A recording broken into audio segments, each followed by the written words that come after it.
Viu? A primeira coisa que eu diria para vocês é: antes de namorar, procura conhecer o máximo possível, como amigo e como membros da mesma igreja, ou pelo menos pessoas que comungam a mesma fé. Dá para conhecer muito a pessoa sem começar o tal do pega na mão e abraça e beija. Então, muito dá para a gente procurar conhecer a pessoa, para não ter que começa o namoro e vai, para depois conversar sobre as coisas, depois já começou a beijar, abraçar. Então, tem muito namoro que não aconteceria se você fosse um pouco mais criterioso e cauteloso e calmo para conversar, para conhecer, sair com o grupo, comer uma pizza, ficar um pouco talvez separado do grupo para conversar particularmente. E hoje, através da mídia, dá para a gente discutir muitas coisas. Então, tem muito namoro precipitado, tem muita gente que começa facilmente, já começa o namoro. Então, isso daí é uma primeira coisa a ser corrigida. Segunda coisa,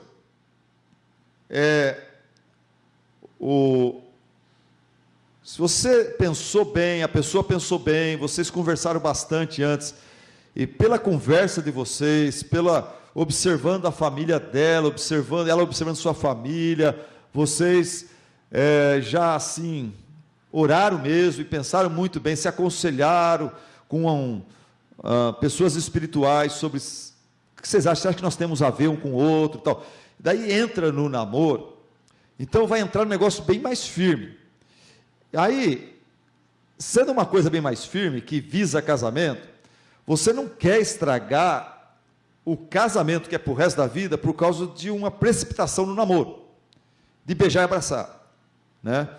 Então, eu não vou colocar regra aqui, pode beijar, pode não beijar, não vou colocar regra porque essas regras incorre no legalismo, e o legalismo ele presta um desserviço a gente. Quando fala não pode, daí dá vontade, não é? Quando fala não pode, daí você consegue se dominar e não fazer a coisa, daí você começa a sentir que você é muito bom, e você merece o melhor desse relacionamento, porque você não beijou a menina, então você fica se gabando, que eu não toquei nela, não sei o que tem, e se ela desmancha de você, daí você fica mais bravo ainda. Eu devia ter tocado, porque ela desmanchou de mim, eu fui honesto com ela, e agora ela está dando para o outro lá, sabe? Eu fui trouxa, né? Então, o legalismo é muito ruim. Quando coloca a regra, pode isso, não pode aquilo, o que tem que ter, em vez de legalismo, tem que ter, olha, temor a Deus, é o meu relacionamento com Deus, é mais importante que o meu relacionamento com essa moça, por causa dele eu vou tratá-la com pureza, por causa dele eu vou, se eu beijá-la, eu vou beijá-la com muito respeito, isso quando o namoro estiver bem já amadurecido, e caminhando para o noivado, para um casamento, né? Mas não já... Nem conheço ela direito, sentei com ela no culto, ela da mesma religião, ela batizou, eu vou começar a namorar, nem sei o nome dela, nunca vi o pai dela, vamos começar a namorar, eu começo a namorar e já começa a beijar, entendeu? Esse tipo de namoro de crente atrapalhado é que é o problema. E hoje em dia, as moças que chegam para a nossa igreja e vêm do mundo, para elas é normal isso. Né? Elas estão acostumadas a ficar lá no mundo, agora aqui na igreja o cara está pedindo ali namoro, já é uma grande, para elas parece que já é muito respeito do que elas estavam acostumadas. Mas, agora, indo para aquilo que você foi pesado ali, né? Rasgando o verbo ali, a Bíblia fala sobre não defraudar o irmão. Então, no namoro, não é só a penetração que é contra a vontade de Deus, né? É você provocar no outro, com suas carícias, você ficar provocando o outro algo que não é hora ainda, dentro da vontade de Deus, não dá para vocês realizar o ato sexual, mas fica beijando e fica se acariciando ali, esse aí é o princípio, né, do ato sexual. É aí que começa. Então você está começando uma coisa, você não pode terminar. Então isso não é legal, isso não é honesto, isso não é bom para você, não é bom para a moça, não é bom para o relacionamento e não é bom para o casamento, que pode ser que vai acontecer e você vai acabar entrando nesse casamento em pecado com a desaprovação de Deus.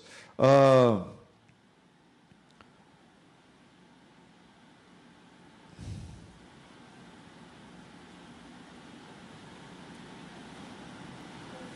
que mais que eu diria?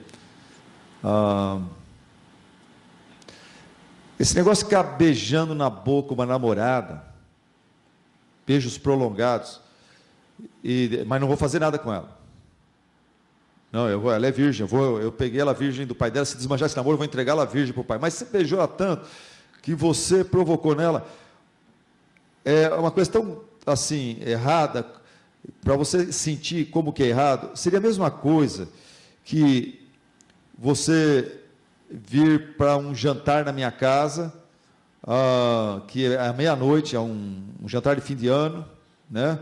Réveillon, é meia-noite, você chega na minha casa às 7 horas, você está com fome, e eu pego um pernil assado lá, todo enfeitado, e você está na minha sala, você vai aguardar, né, à meia-noite, a gente comer juntos, e eu pego o pernil e fico passando perto de você assim, ó que gostoso, ó que legal, ó, dá uma olhada, só uma cheiradinha só, ó que bom, deixa eu guardar lá no forno de novo. Entendeu? Isso aí seria cruel, seria falta de educação, seria desaconselhar fazer um negócio desse, né?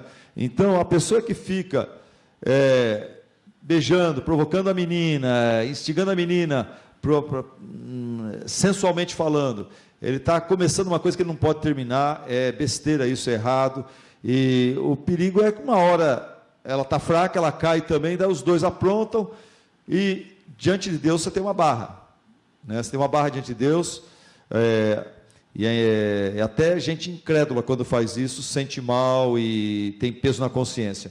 Por quê? Porque é pecado, porque é errado, você está violando, né? Você não está sendo homem aí, você está querendo aproveitar uma bênção de Deus fora de hora. E então, eu diria, tem um autor que eu li essa semana que ele fala, olha, se me apertarem muito, pode beijar, olha, um beijo curto na hora que chega, um beijo curto na hora que vai embora, não vou falar que não pode, mas quanto mais você evitar isso, melhor é. E o grande princípio é casa logo. Quando você põe uma data para o casamento, você tem tanta coisa para correr atrás, você não tem tempo para pensar e ficar beijando. Quando você põe uma data para o casamento, você sabe, olha, daqui 9 meses nós vamos estar em Santos, nós vamos estar em Guarujá, nós vamos estar em Buenos Aires, na lua de mel, lá nós vamos ficar num hotelzão, quartão legal, tal. Então, para que agora comer o bolo antes da hora, entendeu? E eu tenho que correr atrás dos convites, eu tenho que correr atrás da igreja, tenho que correr atrás do pastor, tenho que correr atrás do aconselhamento, e compra vestido, isso e aquilo. Então, o alvo do casamento leva você, motiva você, a sua noiva, a se resguardar em pureza diante do Senhor. Outra coisa é a própria bênção de Deus. A própria bênção de Deus. Deixa eu contar para vocês uma coisa legal. Eu me casei com 20 anos de idade. Quando eu fui me casar, me aconselharam de eu e minha esposa passar por um teste, por um exame médico, para ver nosso tipo de sangue, ver se está tudo certo, se nenhum de nós tem alguma doença, coisa assim. Passamos por um médico batista. Esse médico batista, ele, vendo eu e minha esposa tão novos assim, a gente era cara de criança, ele me pegou e falou para nós assim, vocês, por acaso, vocês estão querendo casar porque vocês já passaram a linha, porque vocês já pecaram, é isso?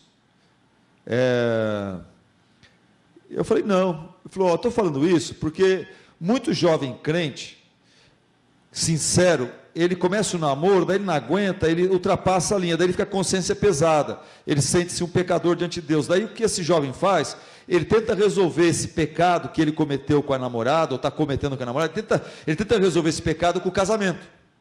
Ele tenta legalizar a sua situação diante de Deus através do cartório, através de uma certidão de casamento. E esse médico falou para mim, e se esse é o caso de vocês, não façam isso, vocês são muito novos ainda, não vai casar porque vocês já ultrapassaram o limite, porque vocês já tiveram sexo. Esse não é motivo para casar. Se vocês fizeram isso, não é também a certidão de casamento que vai resolver o problema do pecado que vocês têm contra Deus. A única coisa que resolve o problema do pecado de vocês contra Deus, no namoro de vocês, é arrependimento, confissão dos pecados e o sangue de Jesus, e não uma certidão de casamento. E eu achei muito interessante isso que ele falou, né? Que a gente tende a pensar que, eu aprontei, agora eu vou casar para legalizar. Não. Se certidão de casamento resolvesse o problema do pecado, Jesus não morreria na cruz, entendeu? Então,